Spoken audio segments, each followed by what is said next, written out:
तकरीबन 2000 सालों पहले डीमन किंग ने गॉड के साथ पूरी दुनिया की मार रखी थी, पर तभी वो एक यूजलेस हीरो के हाथों से मारा गया। जब उसका पुनर्जन्म हुआ तब उसने बोला मेरा नाम देवी प्रसाद है, पर दुनिया उसे भूल चुकी थी। वो डिसाइड करता है कि वो अपनी नई जिंदगी में प्लॉट्स को डेवलप करेगा। हम डीमन किंग एकेडमी के एंट्रेंस एग्जाम वाला दिन देखते हैं और वहाँ पर एक अजीब सी लड़की थी। उसके हाथ से नीचे हॉल टिकट गिर चुका था, पर तभी वहाँ पर एक चुम्बेश्वरी लड़का आता है और उसका नाम एनोस था। वो अपनी पुरानी जिंदगी में एक डीमन किंग था और काफी ज्यादा खतरनाक था। उसके बाद हम देखते हैं कि वो दोनों ही एंट्रेंस एग्जाम के अंदर जाना शुरू करते हैं, पर तभी उन लोगों को गेट पर एक अजीब सा बेवकूफ लड़का दिखता है। वो एनोस को बोलता है अबे लड़की बस कहाँ जा रहा है, पर एनोस उसे वैसा ही इग्नोर करता है जैसा कि तुम लोग सब्सक्राइब वाले बटन करते हो। उतने में हम देखते कि जो जैप होता है उसे अब काफी ज्यादा गुस्सा आ चुका था। वो अपने फायर मैजिक का यूज करने वाला था, पर तभी हम देखते कि एनोस वहाँ पर फूक मार देता है और उसकी फायर मैजिक के साथ आती उसकी भी फट चुकी थी। उसके बाद वो लोग एंट्रेंस एग्जाम के अंदर जा चुके थे और फर्स्ट राउंड होने वाला है ड्यूल का। एनोस का पहला ओपोनेंट कोई और नहीं बल्कि वही बेवकूफ सा लड़का था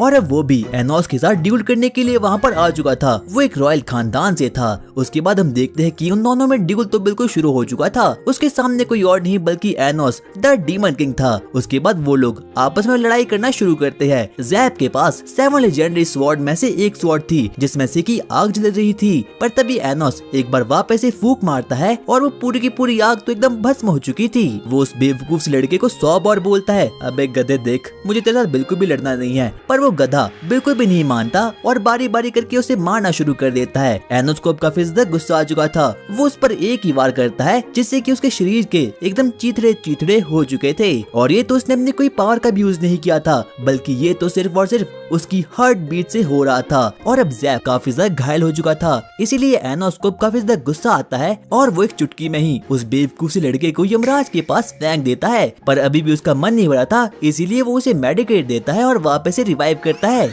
और वो उस बेवकूफ से लड़के को तकरीबन 100 बार ऐसा ही करता है। सबसे पहले वो उसे मारता और वापस से रिवाइव करता जब तक कि उसका मन नहीं भर जाता। पर आखिर में जाकर जैप अपने प्राणों की भीख मांगता है और जोर जोर से रोना शुरू कर देता है। और अब एनोस को भी उस पर काफी ज्यादा दया आती है और अब वो मान जाता है। और अब पूरी की पूरी एकेडमी उसके काफी ज्यादा खौफ में थी। उसके बाद हम लोग देखते हैं कि एंट्रेंस एग्जाम कब सेकंड लेवल आ चुका है और ये होने वाला है नॉलेज एग्जाम। उन लोगों के सामने एक क्वेश्चन आता है कि आखिरकार पुराना डीमन किंग कौन था, और जब वहाँ पर एनोस जाता है तो वो बोलता है तुम्हारा बाप यानी कि मैं था। उसके बाद वो अपनी एकेडमी से बाहर जाता है जहाँ पर कि उसे वापस से वही लड़की दिखती है जिसका नाम की मीशा था, और अब वो दोनों ही काफी अच्छे दोस्त बन चुके थे। इसीलिए एनोस उसके साथ प्लॉट डेवलप करने का सोचता है। वो सबसे पहले अपने टेलीपोर्टेशन मैजिक का यूज करता है और अपनी दोस्त को अपने घर ले जाता है सिर्फ खाना खाने के लिए। पर तभी वहाँ पर एनोस की मदर काफी ज्यादा घायल हो चुकी थी क्योंकि उसे लग रहा था कि वो लड़की एनोस को उसे छीन लेगी। वो उसे पूछती है आखिरकार तुम्हें एनोस का क्या पसंद है। वो बोलती है स्वॉर्ड, मतलब कि उसका नेचर काफी अच्छा है। और अब एनोस की मदर ने भी मीशा को स्वीकार कर लिया था अपने बहू के रूप में। और हम देखते हैं कि अब एनोस और मीशा बाहर जाना शुरू करते हैं। और अब जो मीशा होती है वो भी एनोस को अपने पास्ट के बारे में बताना शुरू करती है और अपनी फैमिली के बारे में भी।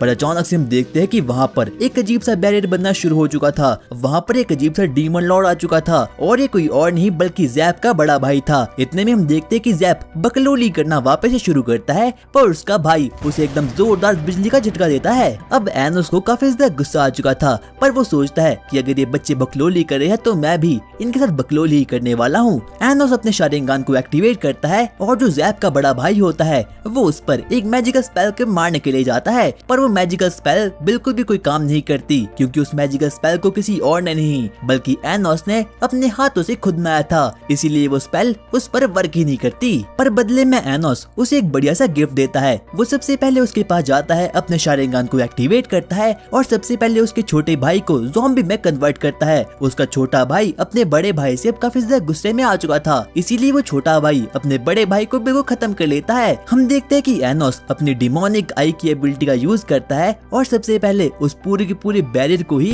खत्म कर देता है। उसके बाद हम देखते हैं कि जो एनोस होता है वो उन दोनों भाई को वापस से रिवाइवल पॉइंट में जाकर रिवाइव कर देता है ताकि वो लोग वापस से जिंदगी में आ जाए। उसके बाद एनोस उन दोनों को काफी ज्यादा लेक्चर देता है, अरे तुम मेरे ही खानदान के हो, मैं ही पुराना वाला डीमन किंग था और तुम दोनों अब डीमन लॉर्ड बन चुके हो। यानी कि ये दोनों कोई और नहीं बल्कि एनोस के परपोते ही थे। उसके बाद हम लोग मिथिकल एज को देखते हैं कि जब एनोस अपने प्राइम फॉर्म में था, वो उस वक्त का सबसे खतरनाक डीमन किंग था, पर अब वो जी कर काफी ज्यादा थक चुका है। इसीलिए वो सोचता है कि अब मैं लाइफ में कुछ तूफानी करूंगा। इसीलिए वो बोलता है, क्या तू ही है हीरो, आजा मुझे मार दे। वो सबसे पहले एक बैरियर को क्रिएट करता है ह्यूमंस के बीच में और डीमंस के बीच में। उसके बाद हम देखते हैं कि वहाँ पर हीरो उसे बीच में से ही चीर देता है और उसकी जिंदगी को टाटा गुड बाय कर लेता है। उसके बाद हम देखते हैं कि एनोस का पुनर्जन्म होता है और अब वो एक नई दुनिया में आ चुका है इसेकाई होकर, और अब उन लोगों का स्कूल का फर्स्ट डे शुरू हो चुका है। हमें पता चलता है कि एनोस का रैंक बिल्कुल कम आया है क्योंकि उसे नॉलेज एग्जाम में 0 प्राप्त किया है। हमें पता चलता है कि इस नई वर्ल्ड में कोई भी नहीं जानता कि पुराना डीमन किंग कोई और नहीं बल्कि एनोस था। इतने में हम देखते हैं कि वहाँ पर उन लोगों की प्लॉटेड टीचर भी आ चुकी थी जिसका नाम की एमिलिया होता है। एमिलिया एनोस को बोलती है, क्या तुम्हें कुछ आता है? उसके बाद एनोस वहाँ पर जाता है और उसे पूरी की पूरी स्पेल के बारे में सिखाता है क्योंकि स्पेल को किसी और ने नहीं बल्कि एनोस ने ही अपने प्राइम टाइम में क्रिएट किया था। उसी के साथ उनकी टीचर ये भी बोलती है कि आने वाले समय में तुम लोगों का ड्यूल टूर्नामेंट होने वाला है, तो जल्दी से मुझे बताओ कि आखिरकार तुम्हारी क्लास में से कौन कौन मिनिटर बनने वाला है। सबसे पहले वहाँ पर एक अजीब सी सेक्सी सी लड़की आती है जिसका नाम की साशा था और दूसरा कैप्टन कोई और नहीं बल्कि एनोस होने वाला है। एनोस की टीम में सिर्फ एक ही थी जिसका नाम था मीशा और साशा के साथ पूरा का पूरा स्कूल था। हमें पता चलता है कि जो मीशा और साशा है वो दोनों तो जुड़वा बहनें हैं। उसी के साथ साशा में काफी ज्यादा ईगो भी भरा पड़ा था। वो एनोस पर अपने शारिंगान का एक्टिवेट कर देती है और बोलती है, आ जाओ तुम मेरे साथ आ जाओ। पर जो एनोस का शारिंगान होता है वो तो कुछ ज्यादा ही खतरनाक होता है, यहाँ तक कि साशा की बीवी एकदम फट कर बिल्कुल 14 हो चुकी थी। उसके बाद हम देखते कि साशा तो एक बार फिर से एनोस से मिलने के लिए वहाँ पर जाती है और वो उसे बोलती है जो भी ड्यूल में हारेगा वो दूसरे का स्लेव बन जाएगा, और एनोस तो बड़ी ही प्यार से एग्रीमेंट को मान जाता है। उसके बाद हम लोग एक हफ्ते बाद की स्टोरी देखते हैं जहाँ पर उन लोगों का ड्यूल मैच अब बिल्कुल शुरू हो चुका है। साशा की टीम में लगभग पूरा का पूरा स्कूल है और एनोस की टीम में सिर्फ मीशा है जो कि एकदम ट्रैश जैसी है। उसका काम तो बिल्कुल भी कुछ नहीं था। सबसे पहले हम लोग देखते हैं कि साशा की टीम अपनी प्रोटेक्शन के लिए एक बहुत बड़े कैसल को क्रिएट कर देती है और उसके बाद मीशा भी छोटे छोटे कैसल को बनाना शुरू करती है। पर एनोस तो एकदम चैट बंदा था, इसीलिए वो बिना रुके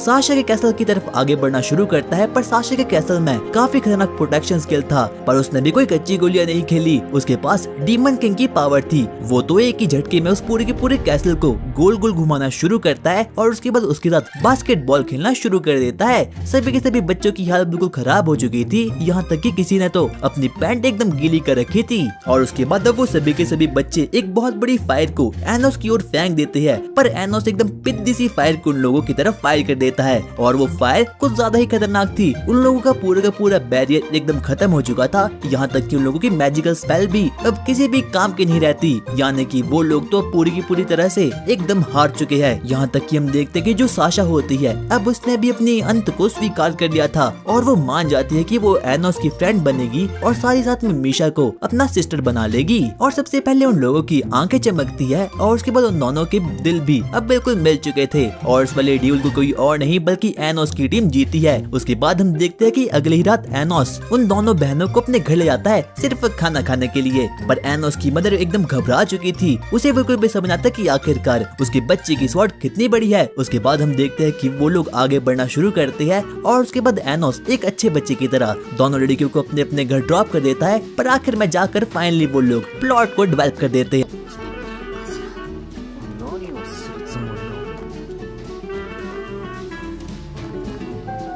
पर एनोस काफी सख्त लौड़ा था, पर यहाँ पर अब वो पिघल चुका है। उसके बाद हम देखते हैं कि वो सभी के सभी लोग अब काफी अच्छे अच्छे दोस्त बन चुके हैं। उसके बाद हम देखते हैं कि जो मीशा होती है वो एनोस को बोलती है, आने वाले समय में मेरी बहन यानी कि साशा का बर्थडे आने वाला है, मुझे उसे कुछ देना है। और एनोस ने अपने मन में सोच लिया था कि मैं उसे स्वॉर्ड देने वाला हूँ। उनकी टीचर उन लोगों को बताती है कि आज की उन लोगों की सरप्राइज लेक्चर के लिए 7 डीमन एम्पायर में से एक नेक्रोन आने वाला है। और डीमन किंग एनोस को अपनी पुरानी बातें याद जाती है क्योंकि नेक्रोन उसका काफी अच्छा दोस्त था। यहाँ तक कि उसी ने ही नेक्रोन को बनाया था, पर पहले उसके टीचर ने बोला था एनोस कुछ बखेड़ा खड़ा मत कर देना। उसके बाद हम देखते हैं कि वहाँ पर डीमन एम्परर वहाँ पर आ चुका था, पर तभी वहाँ पर एनोस खड़ा होता है और बोलता है और नूबड़े नेक्रोन क्या हाल चाल है, फ्री फायर में कितना केडी है तेरा। पर डीमन एम्परर को ऐसा कुछ भी याद नहीं था, इसीलिए एनोस उसके पास जाता है और उसे अपना फ्लैशबैक पूरे का पूरा याद दिलाता है। पर उसे पता चलता है कि नेक्रोन के दिमाग में उससे जुड़ी अब कोई भी यादें नहीं है। उसके बाद हम देखते हैं कि क्लास के बाद वो नेक्रोन से बातें करना शुरू करता है और नेक्रोन उसे बताता है कि प्राइम टाइम में किसी को भी नहीं पता कि पुराना डीमन किंग एनोस था, और बच्चों को भी ये बताया जा रहा था कि पुराना डीमन किंग कोई और था बल्कि एनोस नहीं था। उसके बाद हम लोग देखते हैं कि अब उन लोगों का एग्जाम आ चुका है, उन लोगों को डंजन में जाना है और वहाँ पर उन लोगों को एक रिपोर्ट को कलेक्ट करना है। उसके बाद वो लोग फाइनली मान चुके थे। उसके बाद अब वहाँ पर साशा भी आ चुकी थी और अब वो दिन फाइनली आ चुका है जिस दिन की उन लोगों का डंजन एग्जाम शुरू होने वाला है। और उसके बाद वहाँ पर उन लोगों की टीचर भी वहाँ पर आ चुकी थी। उसके बाद एनोस ने बोलता है अरे तुम चिंता मत करो, तुम मेरे साथ हो, इसका मुझे चप्पा चप्पा पता है क्योंकि ये पुराने जमाने में मेरा ही कैसल हुआ करता था। उन सभी लोगों को वहाँ पर एक तगड़ा सा वेपन मिलने वाला है और वो वेपन काफी ही ज्यादा खतरनाक है। उसके बाद वो लोग उस डंजन को एक्सप्लोर करना शुरू करते हैं, पर आगे वहाँ पर एंड पॉइंट आ चुका था। पर तभी वहाँ पर एनोस जाता है और वहाँ पर जो खुफिया तहखाना था उसके बाद वो लोग अंदर जाना शुरू करते हैं। वहाँ पर काफी अजीब अजीब तरीके की चीजें भी थी और उसके बाद एनोस से बताता है कि ये वाली चीजें नेचुरल मैजिकल सर्कल को बनाती है। उसके बाद हम देखते हैं कि जो एनोस होता है वो साशा को लेकर एक अजीब से तहखाने में जाता है। उसके बाद हम देखते हैं कि एनोस मीशा को लेकर एक सीक्रेट तहखाने में जाता है और बोलता है अपनी बहन के लिए यहाँ से कोई भी बर्थडे गिफ्ट को चुरा लो। और वहाँ पर मीशा को एक फिनिक्स रॉब काफी ज्यादा पसंद आता है। उसके बाद हम देखते हैं कि वो अपनी बड़ी बहन को एकदम बढ़िया सी चीज को गिफ्ट कर देती है और अब साशा भी ये देखकर काफी ज्यादा खुश हो चुकी थी। एनोस किसी दूसरे तहखाने में जाता है और जो वो वापस से अपने कमरे में जाता है कि अभी तक जो भी हो रहा था ये सब कुछ तो बस साशा का एक नाटक ही होता है। साशा ने मीशा को खत्म कर लिया है और अब उसके अंदर कोई भी जान नहीं बचती और एनोस को तो इस चीज को देखकर कोई भी शॉक्ड फील नहीं होता। वो बोलता है मुझे पता ही था कि तुम ऐसा करने वाली हो। हम देखते कि जो साशा होती है उसमें काफी ज्यादा ईगो भरा पड़ा हुआ था और वो उसे पूरी की पूरी बातें बताती है कि जो मीशा है ये तो कुछ भी नहीं है, ये बस एक डॉल है और इसे तो बस फ्यूजन मैजिक से बनाया है और ये ज्यादा से ज्यादा सिर्फ और सिर्फ 15 साल ही जीने वाली है। उसके बाद जो साशा होती है वो वहाँ से भागना शुरू कर देती है, पर अचानक से जाकर एनोस उसे रोक देता है और बोलता है मुझे तुम्हारी प्लानिंग के बारे में शुरुआत से ही पता था, क्योंकि जब भी तुम एक्साइटेड होती हो तब तुम्हारी आंखों में शारिंगान आता है, पर जब साशा ने तुम्हें गिफ्ट दिया तो तुम्हारे अंदर कोई इमोशन ही पैदा नहीं हुआ। और अब जो एनोस होता है वो मीशा को एकदम हील कर देता है और मीशा ये देखकर काफी ज्यादा शॉक्ड हो चुकी थी। वो तो एकदम डिप्रेशन में आ चुकी थी। उसे तो ये बिल्कुल भी विश्वास नहीं होता कि उसकी बड़ी बहन ने उसे मारने की कोशिश की है। और अब एनोस को भी पता चल चुका था कि जो मीशा है वो सिर्फ और सिर्फ अब 15 साल ही जीने वाली है, जाने की उसकी लाइफ तो बिल्कुल कम है। वो मीशा को बोलता है तुम्हें अपना लास्ट गिफ्ट क्या चाहिए, और मीशा बोलती है मुझे एक पूरा का पूरा दिन अपनी बहन के साथ बिताना है, मैं तुम्हारी इस विश को कैसे भी करके कंप्लीट करके रहूंगा, और हाँ मैं तुमसे काफी ज्यादा प्यार भी करता हूँ। उसके बाद हम देखते हैं कि वो लोग अब डंजन से बाहर जाना शुरू करते हैं और सबसे पहले एनोस वहाँ पर साशा से मिलता है और बोलता है कि मुझे मीशा की लास्ट विश को पूरा करना है कि इसे एक पूरा का पूरा दिन तुम्हारे साथ बिताना है। पर जो साशा होती है वो काफी ज्यादा अकड़ूसी थी। वो बोलती है अगर ऐसा करना है तो उसके लिए सबसे पहले तुम्हें मुझे ड्यूल में हराना होगा, और अब एनोस भी मान चुका था। और उसके बाद वो लोग मैजिकल सर्कल बैटल को शुरू करते हैं और वो भी डीमन किंग के कैसल में। हमें पता चलता है कि जो मीशा होती है वो बहुत ही बड़े बड़े सर्कल को क्रिएट करती है, पर आखिर में जाकर अब वो अपने लिमिट तक पहुंच चुकी थी और आर्नोस तो अपने एक ही मैजिकल स्पेल का यूज करता है और एक बहुत बड़ी मैजिकल सर्कल को क्रिएट कर देता है और अब फाइनली इस ड्यूल को आर्नोस जीत चुका था। हमें पता चलता है कि जो मीशा होती है और जो साशा होती है उन दोनों के बीच अब करीबियां बढ़नी शुरू हो चुकी थी। साशा को अपना पास याद आता है कि आखिरकार कैसे हम मीशा उसे हमेशा संभाली करती थी, यानी कि तब भी जब उसके पास शारिंगान एक्टिवेट हुआ था और तब तो किसी को भी उस पर कोई भी विश्वास नहीं था। उसके बाद साशा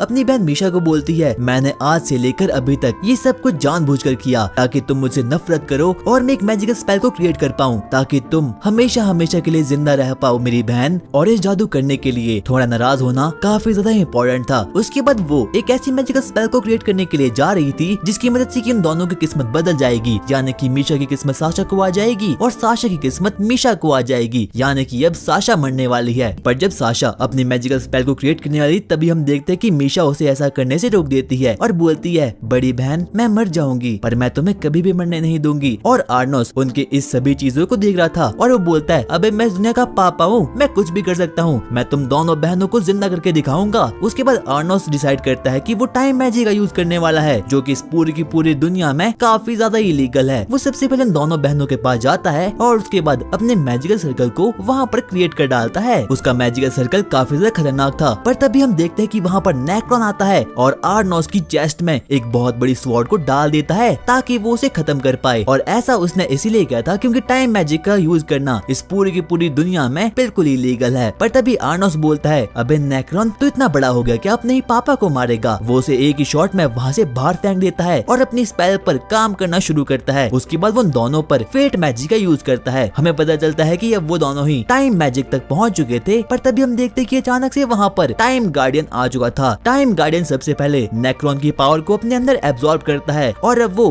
काफी ज्यादा शक्तिशाली बन चुका था। उसके पास अब टाइम की अलग अलग पावर्स आ चुकी थी। आर्नोस उस पर अटैक करने की बहुत कोशिश करता है पर आर्नोस का एक भी अटैक उसे लग नहीं पाता और अब वो टाइम गार्डियन काफी ज्यादा बेहतरीन बन चुका था। वो एक के बाद एक करके उसकी शील्ड को ब्रेक करना शुरू करता है और आखिर में जाकर वो आर्नोस के पीछे से उसकी स्वॉर्ड को उसके मुंह में डाल देता है। पर आर्नोस एक डीमन किंग था और वो बोलता है तेरा पापा पीछे है और हाँ मेरा केडी फ्री फायर में साथ का था। और इस सुनकर नेक्रोन की भी एकदम फट चुकी थी पर वो अभी भी नहीं मानता। वो टाइम मैजिक का यूज करता है और अब वो उसके बाद टाइम फ्रीजिंग मैजिक का यूज करता है जिसकी वजह से कि सभी की सभी चीजें बिल्कुल फ्रीज हो चुकी थी सिवाय आर्नोस के, क्योंकि जो आर्नोस है वो इमॉर्टल है, उस पर स्पेल का कोई भी यूज नहीं होता क्योंकि आधे से ज्यादा स्पेल तो उसने खुद ही बनाई थी। उसके बाद वो नेक्रोन के पास जाता है और बोलता है अबे पिद्दी से मैं तुझे एक ही शॉट में खत्म कर लूंगा। सबसे पहले वो अपने शारिंगान को एक्टिवेट करता है और उसके बाद नेक्रोन की चटनी मार देता है। उन दोनों बहनों के पास जाता है और अपने फेट मैजिक को यूज करता है और अब उसका फेट मैजिक एकदम खतरनाक हो चुका था और अब उसका फेट मैजिक फाइनली अब पूरा हो चुका था। वो टाइम से आगे पहुंच चुका था। उसके बाद वो लास्ट में जाकर टाइम गार्डियन को ही खत्म कर देता है। हमें पता चलता है कि वो एक बार फिर से रिवाइवल पॉइंट में जाकर नेक्रोन को वापस से रिवाइव करता है क्योंकि नेक्रोन बचपन में उसका चड्डी बड़ी था और बोलता है और नेक्रोन नूबड़े कैसा है। और उसके बाद आखिर में जाकर नेक्रोन भी उसे माफी मांग लेता है और अब फाइनली आर्नोस ने कुछ इस प्रकार का जादू मंत्र कर लिया है जिसकी वजह से कि वो दोनों बहनें हमेशा ही जिंदे रहने वाली है, यानी कि उन दोनों की ह्यूमन वैल्यू तक। उसके बाद हम देखते हैं कि वो दोनों बहनों में कुछ ज्यादा ही प्यार होना अब शुरू हो चुका था। आर्नोस सबसे पहले मीशा के पास जाता है और वहाँ पर उसे रिंग बनाता है और बोलता है आज से तू मेरी पसंदीदा औरत है। और जिसे सुनकर साशा को काफी ज्यादा जेलस फील होता है क्योंकि वो भी आर्नोस की स्वॉर्ड का अनुभव करना चाहती है। उसके बाद हम देखते हैं कि अगले दिन शुरू होता है और अब वहाँ पर उनकी क्यूटी सी टीचर आती है। वो उन्हें बताती है कि आगे चल के तुम्हारे फ्यूचर में स्वॉर्ड टूर्नामेंट होने वाला है पर इस वाले टूर्नामेंट में कोई भी हाइब्रिड टीचर नहीं बनने वाला और ना ही तो वो लीडर बन सकता है। पर तभी वहाँ पर एक अजीब सी वर्थलेस गर्ल खड़ी होती है और बोलती है आप ऐसा नहीं कर सकते। पर तभी वहाँ पर आर्नोस जाता है और वहाँ पर वो उसे पूरी की पूरी बातें बता देता है। वहाँ पर हम देखते कि आर्नोस एक अजीब से बच्चे को पकड़ता है और उसके अंदर से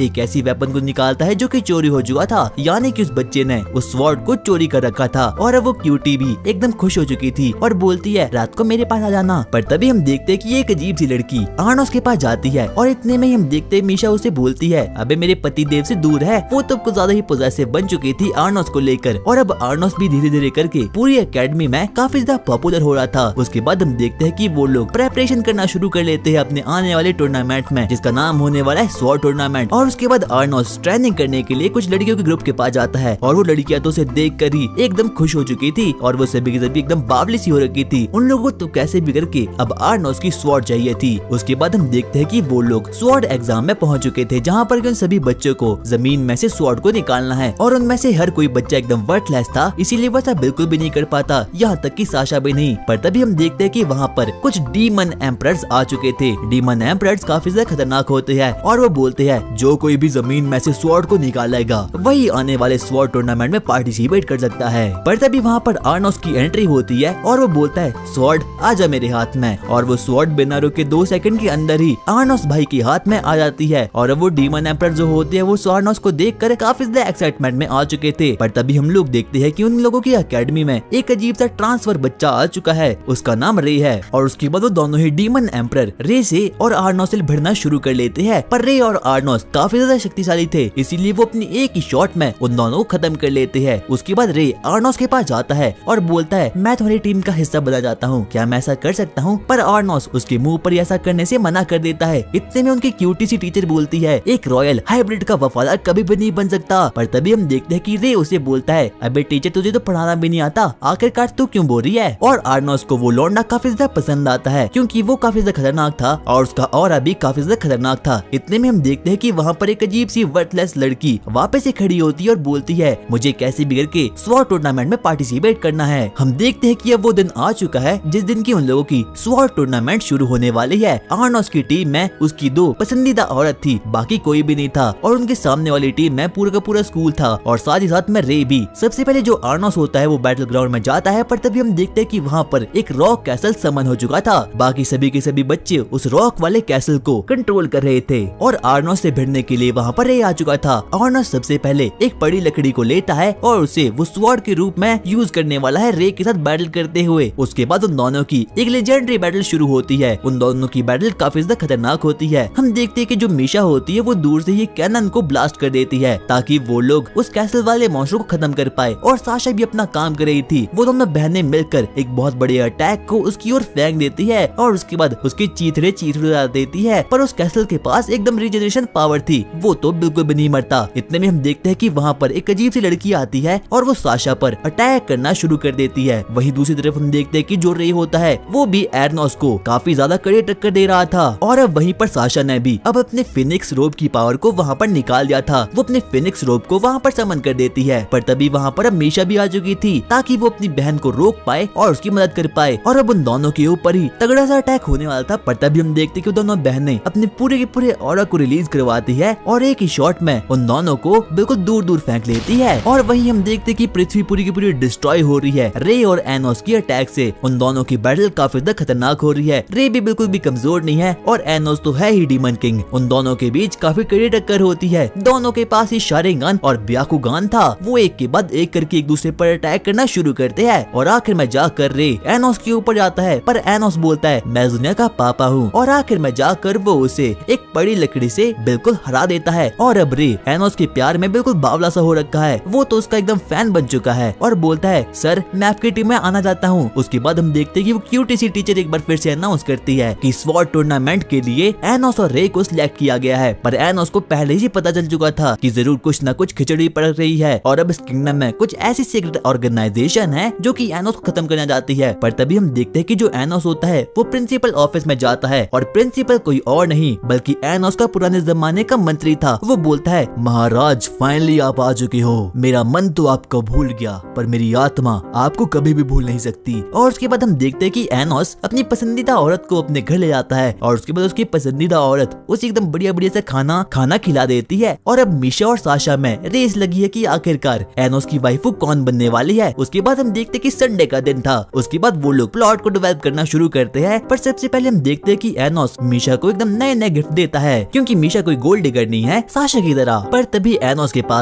पास उसकी पुराने जमाने की वफादार बिल्ली आती है जिसका नाम था एल्डर लॉर्ड ईस। और वो बोलती है, मास्टर आपको मारने की साजिश रची गई है स्वॉर्ड टूर्नामेंट में। और एनोस को तो पहले इस बात की भनक लग चुकी थी पर वो फिर भी कुछ नहीं करता और वो बोलता है, मैं सबको संभाल लूंगा। उसके बाद हम देखते कि वो सबसे पहले रे से मिलता है और रे बोलता है, तैयार रहना, मैं तुम्हें खत्म करने के लिए आ रहा हूँ। और अब वो दोनों बच्चे ही स्वॉर्ड टूर्नामेंट में पार्टिसिपेट करने वाले हैं। हम देखते कि फाइनली अब वो दिन आ चुका है उन लोगों के स्वॉर्ड टूर्नामेंट का। एनोस सबसे पहले अपनी मम्मी जी का आशीर्वाद देता है और बैटल एरिना में भगवान का नाम लेकर वहाँ पर चले जाता है। वहाँ पर हम लोग सबसे पहले डिफेंडिंग चैंपियन को देखते हैं जो कि काफी ज्यादा खतरनाक होता है। पर तभी वहाँ पर एंट्री होती है एनोस की और अब पूरी की पूरी एकेडमी उसे चीयर करना शुरू कर लेती है। एनोस वहाँ पर अपने शारिंगन को एक्टिवेट करके वहाँ पर जाता है, मैं 2 सेकंड में तुझे खत्म कर लूंगा। वो नौटंकीबाज एनोस पर इधर उधर वार करना शुरू करता है पर एनोस तो एक के बाद एक करके बस उसके वारों को डॉज करे जा रहा था और आखिर में जाकर फाइनली वो उसे हरा देता है और बोलता है, कैसा लगा। और उल्लू बोलता है, एनोस ने जीत लिया है। पर पता नहीं क्यों एनोस की क्यूटी सी टीचर इस बात को सुनकर बिल्कुल भी खुश नहीं थी। और उसके बाद एनोस अपनी फाइट को निपटा कर अपने रूम में वापस जाता है ताकि वो आराम से बैठकर फ्री फायर खेल सके। पर तभी वहाँ पर रे आता है और उसे मारना पीटना शुरू कर देता है। पर एनोस उसे उल्टा मुंह वापस से भगा देता है, मैं तुम्हें खत्म कर लूंगा टूर्नामेंट में। पर कहीं न कहीं एनोस को पता चल चुका था कि रे के पास एक ब्रेसलेट है जो कि सिर्फ और सिर्फ रॉयल्टी पहनते हैं। उसके बाद हम देखते हैं कि एनोस अपने अगले मैच के लिए बिल्कुल रेडी हो चुका था और उसके बाद वो एक के बाद एक करके सभी को पेलना शुरू करता है। एनोस अपना हर एक match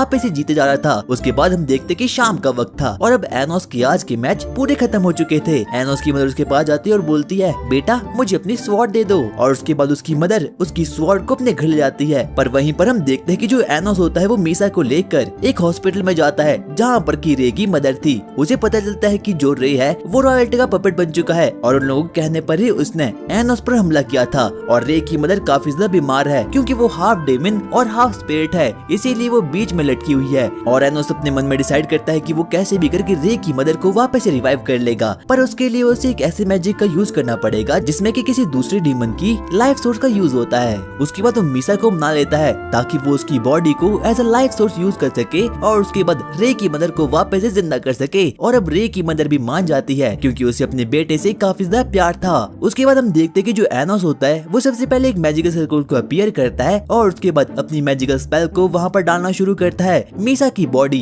as a source use हो रही थी ताकि रे की मॉम की बॉडी वापस से अपनी रियल लाइफ में वापस से आ जाए। उस मैजिकल स्पेल को करने में काफी ज्यादा माना यूज होता है, पर वहीं दूसरी तरफ हम देखते हैं कि जो एनोस की मदर होती है वो वापस से अपने घर जा रही थी बाकी लड़कियों को लेकर। पर तभी हम देखते हैं कि वहाँ पर तो एमेलिया नामक टीचर आ चुकी थी। वो एनोस की मदर से जोर जबरदस्ती करना शुरू करती है और बोलती है, मुझे जल्दी से एनोस की स्वॉर्ड दे दो। पर एनोस की मदर ऐसा बिल्कुल भी नहीं करती, इसीलिए वो उसे डराना धमकाना शुरू कर देती है और आखिर में जाकर वो उसे अपने डार्क मैजिक का यूज कर देती है। पर तभी हम देखते हैं कि वो काफी ज्यादा इंजर्ड हो चुकी थी। वहाँ पर बाकी की लड़कियां भी आ चुकी थी और उसके बाद वो लोग एनोस की मदर को प्रोटेक्ट करना शुरू कर देते हैं, पर वो लड़की काफी ज्यादा वीक थी। और उसके बाद हम देखते हैं कि जो टीचर होती है वो तो बारी बारी करके उसे पेलना शुरू करती है। अब वो टीचर काफी ज्यादा गुस्से में आ चुकी थी। उसका मानना ये था कि इस पूरे के पूरे यूनिवर्स में एक भी हाइब्रिड नहीं रहेगा और सभी के सभी सिर्फ रॉयल्टी ही रहने वाले हैं। वो एक बार फिर से उन्हें मारने की बहुत कोशिश करती है, पर तभी एक बार फिर से वहाँ पर लड़की आती है और अपने बैरियर मैजिक का यूज करती है। पर उन लोगों का बैरियर काफी ज्यादा वीक था, इसीलिए वो एकदम भुने हुए पॉपकॉर्न बन चुके थे और अब वो लास्ट में जाकर एनोस की मदर पर अटैक करने वाली थी। पर तभी हम देखते हैं कि वहाँ पर एकदम एनोस बैडएस एंट्री लेता है और अपने शारिंगान से सबसे पहले उसे डराता है और उसके बाद अपनी मॉम की इंजरी को हील कर देता है और साथ ही साथ में बाकी लड़कियों को भी। उसके बाद वो टीचर को फ्रीज कर देता है और बोलता है, तुम तो काफी ज्यादा बड़ी हो चुकी हो। उसके बाद सबसे पहले टेलीपोर्टेशन मैजिक का यूज करता है और उसे एक बहुत बड़ी एरिना में लाता है और उसे बारी बारी करके काटना पीटना शुरू कर देता है। और अब उसकी टीचर जोर जोर से चिल्लाना शुरू करती है और वो उसे बोलता है, मैं तुम्हें तब तक मारता रहूंगा जब तक कि तुम मुझे डीमन किंग की तरह एक्नॉलेज नहीं कर देती। और लास्ट में जाकर वो बोल देती है, मुझे माफ करना। पर एनोस लास्ट में जाकर उसे खत्म ही कर देता है। वो उसे एक बार फिर से रिवाइव कर देता है, पर इस बार उसकी बॉडी बिल्कुल चेंज थी और वो बोलता है, इस लाइफ में तुम अब हाइब्रिड के तौर पर जिंदा रहने वाली हो। पर तभी उसकी टीचर अपने आप को ही खत्म कर लेती है। पर तभी उसे पता चलता है कि एनोस का मैजिक काफी ज्यादा स्ट्रॉन्ग है, उसे अपनी पूरी की पूरी जिंदगी इसी बॉडी में बितानी पड़ेगी। पर तभी हम देखते हैं कि अब वहाँ पर रे भी आ चुका था। रे सबसे पहले मीसा को खत्म करने की कोशिश करता है ताकि वो एनोस को भी खत्म कर पाए, पर मीसा उसे बता देती है कि ये सब कुछ एनोस का प्लान था ताकि वो लोग रे की मदर को वापस से जिंदा कर पाए। पर रे को उन लोगों पर बिल्कुल भी कोई भी विश्वास नहीं था और उसके बाद रे वहाँ से भागना शुरू कर देता है। हम देखते कि एनोस भी वहाँ पर आ चुका था और अब नेक्स्ट दिन शुरू हो चुका था और आज के दिन ही उन लोगों का ड्यूल शुरू होने वाला है और जो कोई भी इस मैच को जीतेगा वो डीमन किंग का हकदार बन जाएगा। वो लोग सबसे पहले स्पिरिट ड्रेन ब्रेसलेट को पहनते हैं ताकि वो लोग अपने माना को एकदम रिड्यूस कर पाए और ताकि ये पृथ्वी बिल्कुल भी खत्म ना हो पाए। उसके बाद हम देखते हैं कि उन लोगों की एक लेजेंडरी बैटल शुरू हो चुकी थी। उन सभी की जो स्वॉर्ड होती है वो तो काफी ज्यादा खतरनाक होती है और एनोस को तो पहले से पता था कि जो रे है वो रॉयल्टी की ऑर्डर को फॉलो कर रहा है, क्योंकि जो रे की मदर है वो काफी ज्यादा बुरी कंडीशन में है और वो कभी भी मर सकती है। इसीलिए ना चाहते हुए भी उसे एनोस को खत्म करना ही होगा ताकि वो अपनी मदर को वापस से जिंदा कर पाए। रे अपनी फुल पावर से उस पर अटैक करना शुरू करता है। उन दोनों की बैटल तो एकदम लेजेंडरी थी। वो एक के बाद एक करके एक दूसरे पर स्वॉर्ड मारना शुरू करते हैं और लास्ट में जाकर वो लोग एक बहुत बढ़िया सा अटैक करते हैं जिसमें कि एनोस अपने एक हाथ को खो देता है और अब रे की स्वॉर्ड एकदम टूट चुकी थी। पर तभी हम देखते हैं कि अचानक से वहाँ पर एक अजीब सा मैजिकल सर्कल एक्टिवेट हो चुका था। वहाँ पर जो उल्लू होता है वो ट्रांसफॉर्म हो चुका था और वो कोई और नहीं बल्कि एल्डर मेल्स में कन्वर्ट हो चुका था, यानी कि वही बुड्ढा जिसने कि एनोस को डीमन किंग के रूप में एक्नॉलेज कर लिया था। वो सबसे पहले एक पोर्टल को वहाँ पर निकालता है और वहाँ पर कुछ एल्डर एम्परर्स भी आ चुके थे ताकि वो एनोस की जिंदगी को खत्म कर सके। पर एनोस उन्हें सीधा ही एकदम पट्ट से हेडशॉट मार देता है। पर अब जो एल्डर होता है ये काफी ज्यादा खतरनाक बन चुका था। हमें पता चलता है कि एनोस ने रे का ब्रेसलेट भी एकदम खत्म कर लिया है और अब रे को रॉयल्टी के ऑर्डर को फॉलो करने की कोई भी जरूरत नहीं है। उसके बाद हम देखते देखते कि जो एल्ड्रीमैन होता है वो सबसे पहले एक पोर्टल को ओपन करता है और रे की मदर को और रे को दोनों ही पोर्टल में वहाँ पर फेंक देता है। और उस एल्डर मेल्स के पास डार्क माना था और डार्क माना इस पूरी की पूरी जिंदगी में काफी ज्यादा रेयर होता है और साथ ही साथ में सबसे ज्यादा स्ट्रॉन्गेस्ट भी। वो सबसे पहले एनोस पर अटैक करना शुरू करता है और एनोस के पास तो सिर्फ और सिर्फ एक ही हाथ है और साथ ही साथ में उसके हाथ में स्पिरिट ड्रेन ब्रेसलेट भी लगा है और अब तो उसका माना भी बिल्कुल भी अच्छा नहीं है और अब वो हार भी सकता है। और वो बुड्ढा तो एक के बाद एक करके अपने काले जादू से अटैक करना शुरू करता है। अब पूरी की पूरी पृथ्वी अंधकार से भर चुकी थी। वो रे और उसकी मदर पर भी अटैक करना शुरू करता है, पर तभी हम देखते कि एनोस और रे साथ में अगर काम करते हैं पर उसका अभी भी कुछ भी नहीं बिगड़ता और रे अब मरने वाला था। पर तभी हम देखते कि रे की मदर उसके पास आती है और बोलती है, बेटा मैं हमेशा ही तुम्हारे साथ रहने वाली हूँ। और अचानक से अब वो एक स्वॉर्ड में कन्वर्ट हो चुकी थी। वो स्वॉर्ड एक लाइटनिंग स्वॉर्ड थी और अब रे के पास अपना लाइटनिंग ऑरा आ चुका था। वो लाइटनिंग मैजिक का यूज करता है और डार्क मैजिक को एकदम तोड़ देता है और अब एल्ड्रीमैन भी पूरी तरह से हार चुका था। वो सबसे पहले एनोस पर वापस से अटैक करना शुरू करता है क्योंकि जो उसके पास शक्तिशाली स्वॉर्ड थी वो काफी ही ज्यादा खतरनाक थी। वो एनोस को एक डार्क बैरियर में बंद कर लेता है और उसके अंदर पेलना शुरू कर देता है, पर एनोस को तो कुछ भी नहीं होता। वो सबसे पहले वहाँ से बाहर आता है और उसके बाद एल्ड्रीमैन को खत्म कर लेता है। और एल्ड्रीमैन के अंदर एक बहुत ही अजीब सा कीड़ा था और उसके बाद एनोस उस कीड़े को ही खत्म कर लेता है और वो बुड्ढा फाइनली अपनी रियल होश में वापस से लौट चुका था। हमें पता चलता है कि ये सब कुछ कोई और नहीं बल्कि फेक डीमन किंग कर रहा है जिसका नाम है एनोस डेलिविया। पर जैसे तैसे करके एनोस ने अब सब कुछ सेट कर लिया है। हमें पता चलता है कि उसने तो डीमन एम्परर को भी वापस से सही कर लिया है, पर तभी हम देखते कि परछाइयों से एनोस को कोई ना कोई तो अजीब सा आदमी देख रहा है। हमें पता चलता है कि उन दोनों के ड्यूल को एनोस जीत चुका है क्योंकि रे तो एकदम निहत्था है और अब तो वो कुछ भी नहीं कर सकता। वो सबसे पहले स्पिरिट मैजिक का यूज करता है और साथ ही साथ में रिवाइवल मैजिक का भी यूज करता है ताकि वो रे की मदर को वापस से रिवाइव कर पाए। और अब फाइनली रे भी अपनी मदर को देखकर काफी ज्यादा खुश हो चुका था। पर तभी हम देखते हैं कि वहाँ पर प्लॉट को डेवलप करने के लिए साशा आ चुकी थी ताकि वो एनोस की स्वॉर्ड के साथ बिल्कुल खेल सके, पर एनोस उसे ऐसा करने के लिए साफ मना कर देता है। और अब उसके बाद हम देखते हैं कि उनकी एकेडमी में एक नई टीचर आ चुकी है जो कि उन लोगों को पढ़ाने वाली है और ये भी एकदम क्यूटी सी थी। उसके बाद वो उन्हें बताती है कि अब उनका डीमन समाज ह्यूमन रियल्म में जाने वाला है ताकि वो लोग वहाँ पर हीरो एकेडमी में जा पाए और वहाँ पर एक टूर्नामेंट है ताकि वो वहाँ पर पार्टिसिपेट कर पाए। जिस जगह पर एनोस रहता है वो डिमोनिक रेल्म है और वो लोग अब ह्यूमन रेल्म में जाने वाले हैं जहाँ पर की हीरोज रहते हैं। उसके बाद वो लोग सबसे पहले प्रेपरेशन करते हैं ताकि वो लोग वहाँ पर हीरो को मार पिटाई कर सके। हम देखते हैं कि रे, साशा और एनोस आपस में बैटल कर रहे थे कि आखिरकार कौन सबसे ज्यादा स्ट्रॉन्ग है, पर वो दोनों तो मिलकर भी एनोस के सामने बिल्कुल भी टिक नहीं पाते। हमें पता चलता है कि वहाँ का प्रिंसिपल सबसे पहले एनोस के पास जाता है। डीमन लॉर्ड, आपको हीरो एकेडमी में जाना ही होगा क्योंकि हमें पता है कि जो ह्यूमंस है वो फ्यूचर में जाकर हमसे लड़ने की कोशिश करने वाले हैं, इसीलिए आपको जाना ही होगा। हमें पता चलता है कि उसके अगले दिन एनोस हीरो एकेडमी में जाने के लिए बिल्कुल रेडी हो चुका था। वो सबसे पहले अपने टेलीपोर्टेशन मैजिक का यूज करता है और अपनी पसंदीदा औरतों को भी अपने साथ टेलीपोर्ट कर देता है। उसे पता चलता है कि जो ह्यूमन रियल्म है वो तो काफी बढ़िया है। वो सबसे पहले हीरो एकेडमी में जाता है और वहाँ पर उन लोगों का स्वागत एक क्यूटी सी लड़की करती है। वो काफी ज्यादा सुंदर थी। वो लोग अपने मन में सोचते हैं कि वो फ्यूचर में जाकर प्लॉट को डेवलप करने वाले हैं और साशा काफी ज्यादा जेलस फील कर रही थी। उसके बाद वो लोग हीरो एकेडमी के अंदर जाना शुरू करते हैं और वहाँ पर उन लोगों के प्रीवियस हीरो का निशान था जिसने कि एनोस को अपनी प्रीवियस जिंदगी में मारा था। और उसके बाद वो उन सभी को अपनी हिस्ट्री बताना शुरू करती है कि आखिरकार कैसे पुराने हीरो ने एनोस को खत्म कर लिया। पर तभी साशा बोलती है, डीमन किंग कभी भी मरे नहीं थे, उन्होंने तो बस सैक्रिफाइस किया था। पर एनोस उसे चुप कर देता है और बोलता है, अबे मुंह बंद कर ले अपना। उसके बाद हम देखते हैं कि वहाँ पर कुछ हीरोज आ चुके थे जो कि रीइंकार्नेशन हुए थे यहाँ पर ताकि वो नए नए हीरोज बन पाए और नए नए डीमंस को खत्म कर पाए। हम देखते हैं कि वहाँ पर तो एक अजीब सा पढ़ाकू बच्चा आ चुका था और उसके बाद वो एनोस की बेइज्जती करना शुरू करता है और बोलता है कि जो डीमन लोग होते हैं उनके पास तो कोई भी पावर नहीं होती। और उसके बाद वहाँ पर अब और भी हीरोज आ चुके थे। वो बिना कुछ कहे बस एनोस पर अटैक करना शुरू करते हैं, पर एनोस बस एक ही फूक को मारता है और उसके पूरी की पूरी मैजिकल स्पेल को अब जीरो कर देता है। और अब फ्यूचर में जाकर हीरो एकेडमी और डीमन एकेडमी के बीच काफी सारे टूर्नामेंट होने वाले हैं, इसीलिए वो लड़की भी उन्हें प्रिपेयर होने के लिए बोल देती है। और एनोस तो पैदा होकर ही एकदम रेडी होकर आया था। उसके बाद एनोस हीरोज की लीडर से भी मिलता है और अब वो वक्त आ चुका था जब हीरो एकेडमी और डीमन एकेडमी के बीच मैजिकल बैटल शुरू होने वाली है। सबसे पहले वहाँ पर एक हीरो एकेडमी का लौंडा आता है और वो अपनी मैजिकल स्पेल को बोलता है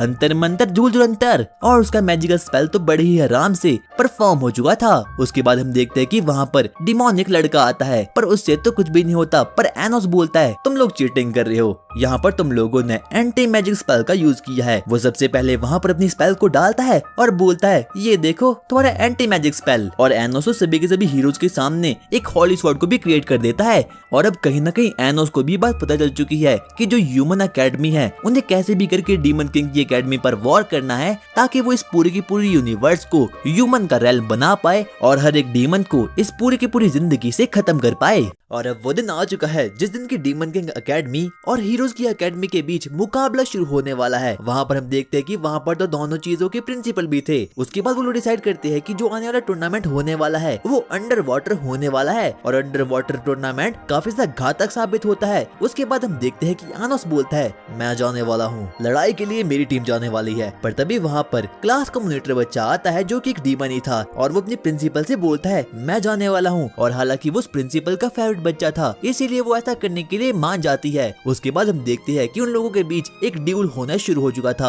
सबसे पहले डीमन किंग एकेडमी वाटर के नीचे अपना एक बहुत बड़े कैसल को क्रिएट कर देती है, और उसके बाद हम देखते हैं कि देखते ही देखते हीरोज की एकेडमी भी एक बहुत बड़े कैसल को बना देती है, ताकि वो अपने माना को और मैजिक को काफी बढ़िया तरीके से रिस्टोर कर पाए। उसके बाद वो लोग एक दूसरे पर अटैक करना शुरू करते हैं। पर तभी हम देखते हैं कि जो हीरोज की एकेडमी होती है वो तो एक के बाद एक करके उन पिद्दी से डीमन को बारी बारी करके खत्म कर रही थी। और एनोस को भी पता चल चुका था कि जो हीरोज की एकेडमी है वो जरूर कोई ना कोई चीटिंग कर रही है, क्योंकि उन लोगों ने होली मैजिक का यूज किया है, और अब जो भी समुद्र का पानी है वो होली हो चुका है। और अब सभी के सभी हीरोज को एकदम इनफिनिट सोर्स मिल रहा है एनर्जी का। और अब डीमन किंग एकेडमी के बच्चों की पैंट एकदम गीली हो चुकी थी। हम देखते हैं कि वहाँ पर कुछ हीरोज आ चुके थे, और उन हीरोज की शील्ड काफी ज्यादा खतरनाक होती है, क्योंकि उनके पास इनफिनिट माना था। उसके बाद वो लोग ट्रायंगुलर मैजिक का यूज करते हैं और डीमन किंग एकेडमी के बच्चों के कैसल को पूरी की पूरी तरह से उड़ा देते हैं। पर तभी हम देखते हैं कि हीरो एकेडमी का टीचर बोलता है तुम तो बिल्कुल भी खतरनाक नहीं हो, मेरे बच्चे तुम्हें 2 सेकंड के अंदर ही खत्म कर लेंगे। डीमन किंग एकेडमी की टीचर उन लोगों को बचाने के लिए समुद्र में उतरने वाली थी, पर तभी एनोस उसे रोक लेता है और बोलता है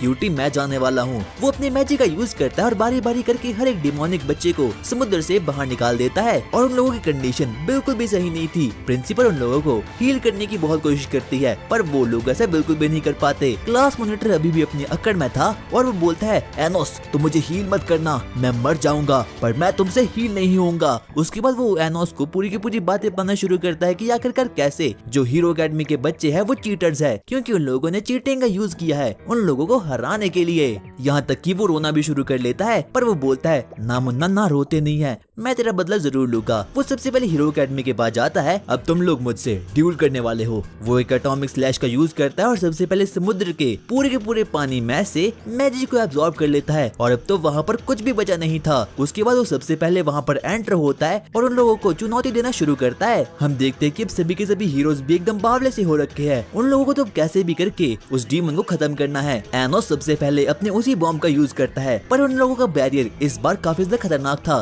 पर तभी हम देखते हैं कि वहाँ पर 4th रीइंकार्नेशन ऑफ हीरो वहाँ पर आ चुकी थी, जिसका नाम था जेनस। जेनस काफी ज्यादा खतरनाक होती है। वो पहली बार एनोस के पूरी अटैक को भस्म कर लेती है, और अब एनोस भी काफी ज्यादा एक्साइटेड हो चुका था हीरोज एकेडमी के बच्चों को पेलने के लिए। वो सबसे पहले वहाँ पर टेलीपोर्ट हो चुका था मीशा को लेकर, और हम देखते हैं कि जो मीशा होती है उसे काफी ज्यादा दिक्कत आ रही थी वहाँ पर सांस लेने में, पर तभी एनोस उसे हील कर देता है। मीशा उसके बाद अपनी रिंग की पावर का यूज कर और देखते ही देखते वो वहाँ पर बहुत से कैसल को क्रिएट कर देती है। उसके बाद हम देखते हैं कि वहाँ पर सभी के सभी रीइंकार्नेटेड हीरो वहाँ पर आ चुके थे, और उसके बाद वो लोग मीशा पर अटैक करना शुरू करते हैं। पर तभी एनोस उनके रास्ते में आ चुका था, पर वो लोग एनोस को ही ट्रैप करने की कोशिश करते हैं। पर एनोस भाई काफी ज्यादा सख्त लौंडे थे, वो एक के बाद एक करके अपने एटॉमिक बॉम्ब का यूज करते हैं और एक के बाद एक करके हीरो को पेले जा रहे थे। हम देखते कि वहाँ पर पूरी की पूरी डिस्ट्रक्शन हो चुकी थी, और इतने में ही सभी के सभी हीरोज अचानक तरीके से ऑटो हील होना शुरू हो चुके थे। पर तभी हम देखते कि वहाँ पर अब साशा साशा भी आ चुकी थी वॉर में पार्टिसिपेट करने के लिए। वो टूर्नामेंट अब धीरे धीरे करके एक वॉर में तब्दील हो रही थी। सभी के सभी हीरोज अपनी पूरी जी जान लगा लेते हैं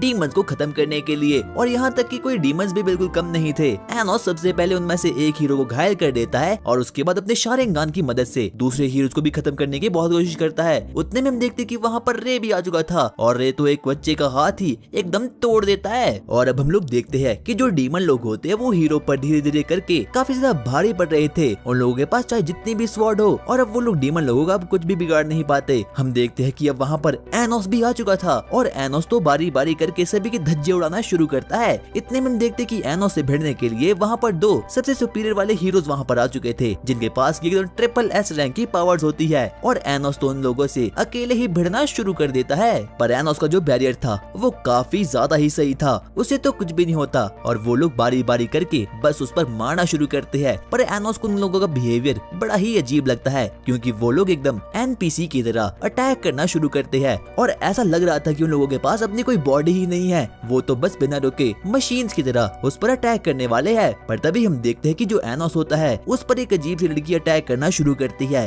वो उस लड़की के प्लॉट्स को छू लेता है और उसके अंदर से आवाज आती है, मैं एलनोर बोल रही हूँ, प्लीज मुझे बचाओ एनोस, और टेंपल में आ जाओ मीशा को लेकर। हम देखते हैं कि जो मीशा होती है वो टेंपल में आगे बढ़ना शुरू करती है। पर तभी वहाँ पर अचानक से हीरोज का मास्टर वहाँ पर आ चुका था और अचानक से वो मीशा को एक के बाद एक करके अपनी स्वॉर्ड से मारना शुरू करता है और आखिर में जाकर उसे खत्म करने वाला था। पर तभी वहाँ पर अचानक से एनोस आ चुका था और वो एक ही झटके में उसे वहाँ से भगा देता है और उसके बाद मीशा को हील करना शुरू कर देता है। उसके बाद सबसे पहले अपने शारिंगान को एक्टिवेट करता है और उसे वापस से रिवाइव करता है और बोलता है, मुझे जल्दी से बताओ आखिरकार यहाँ पर चल क्या रहा है। और वो उस टीचर को एक बहुत बड़े मॉन्स्टर में कन्वर्ट कर देता है। वो सोचता है कि अब वो एनोस को खत्म कर सकता है, पर एनोस एक डीमन किंग था, वो तो इन चीजों से बिल्कुल भी डरता नहीं। पर तभी हम देखते हैं कि वो अपनी पावर को एक्टिवेट कर देता है और बोलता है, मेरे हीरोज सभी के सभी डीमंस को खत्म कर लो। और अब हम लोग देखते हैं कि जो सभी के सभी हीरोज होते हैं उन लोगों का ब्रेन वॉश हो चुका है और वो तो बस बिना रुके हर एक डीमन किंगडम पर अटैक करना शुरू कर देते हैं। और जो हीरोज का प्रिंसिपल होता है उसका एक ही मकसद था कि उसे कैसे भी करके वॉर की शुरुआत करनी है, और अब वो हो चुकी है। पर एनोस उसे ऐसा करने से रोक देता है और उसके कोर को ही बिल्कुल खत्म कर देता है और उसके बाद वो अपनी पसंदीदा औरत को लेकर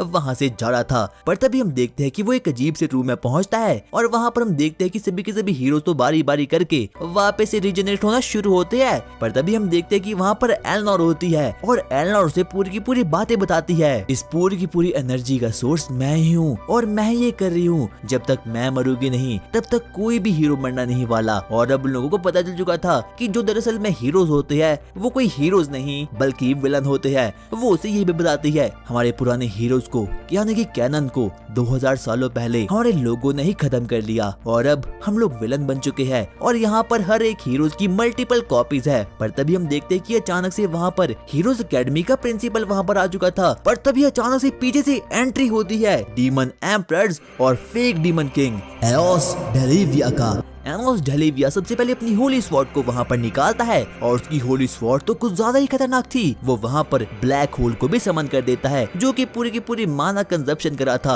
और अब वहाँ पर कोई भी अपने मैजिक का यूज नहीं कर सकता। हम देखते कि जो एनोस डेलिविया होता है उसके पीछे काफी सारे डीमन एम्परर्स भी थे और उसके बाद एनोस डेलिविया पर मारना शुरू कर देता है। पर अचानक से एनोस डेलिविया वहाँ से बिल्कुल टेलीपोर्ट हो चुका था। पर तभी हम देखते कि वहाँ पर हमें प्रिंसिपल की हेलोग्राम इमेज दिखती है और वो अपने लोगों से बोल रहा था, डीमन लोगों ने हम पर फिर से अटैक कर दिया है और अब वॉर की शुरुआत होने वाली है। इतने में हम देखते कि जो फेक डीमन किंग होता है एनोस डेलिविया उसका भी हेलोग्राम वहाँ पर आ चुका था और वो भी बोलता है, तुम ह्यूमंस को मैं बारी बारी करके खत्म कर लूंगा और वापस से वही क्रांति लाऊंगा जो कि मैंने 2000 सालों पहले लाई थी। और ये तो बिल्कुल एकदम फेक होता है। उसके बाद हम देखते कि जो एनोस होता है वो वापस से अपने प्रिंसिपल से मिलता है जो कि डंबलडोर होता है और उसके बाद वहाँ पर साशा, मीशा, रे और बाकी बच्चे भी आ चुके थे और अब उन लोगों का एक ही मकसद है कि उन लोगों को कैसे भी करके इस वॉर को रोकना है जो कि हीरोज और डीमंस के बीच में हो रही है, क्योंकि उन लोगों को पता है कि वॉर से कभी भी किसका अच्छा नहीं होता और एंड रिजल्ट इसका बहुत बुरा आने वाला है। हम देखते कि रे तो बारी बारी करके सभी को पेले जा रहा था और जो एनोस डेलिविया की आर्मी होती है वो भी बॉर्डर पर जाना शुरू करती है ताकि वो हर एक हीरो के किंगडम्स को बिल्कुल खत्म कर ले। पर तभी हम देखते कि वहाँ पर एनोस आ चुका था और बारी बारी करके उनकी आर्मी को पेलना शुरू करता है। वो तो बिल्कुल भी किसी पर तरस नहीं दिखाता आता और एक के बाद एक करके सभी को पेलना शुरू करता है। डम्बलडोर भी बड़े ही अच्छे तरीके से उसकी पूरी की पूरी मदद कर रहा था और साथ ही साथ में उसके काफी सारे दोस्त भी उसकी मदद कर रहे थे। और उसके बाद हम देखते हैं कि जो एओस डेलिया होता है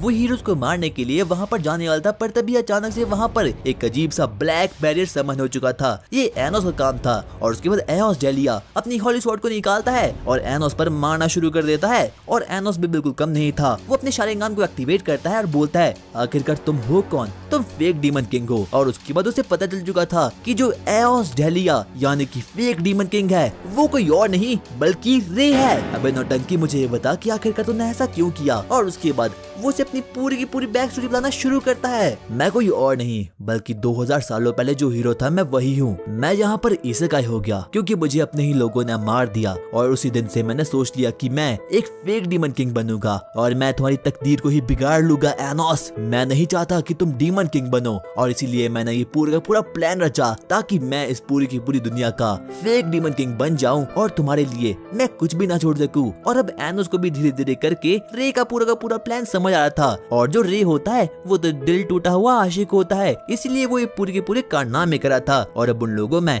फाइट होना शुरू हो चुकी थी। जो रे के एनर्जी सोर्स है वो टोटल है 10 और अगर एनोस को उसे खत्म करना है तो सबसे पहले उसे उन 10 एनर्जी सोर्स को बिल्कुल खत्म करना होगा, जो कि काफी ज्यादा भयंकर चीज होने वाली है। पर एनोस भी डीमन किंग था, वो अपनी डीमन किंग शक्तियों का यूज करता है और एक के बाद एक करके उसके सोर्स को खत्म करना शुरू करता है। और अब लास्ट में जाके उसके सिर्फ 2 सोर्स बच चुके थे और अब अंत में जाकर उसका सिर्फ और सिर्फ एक ही सोर्स बच चुका था। अचानक से रे वहाँ से नीचे गिर जाता है।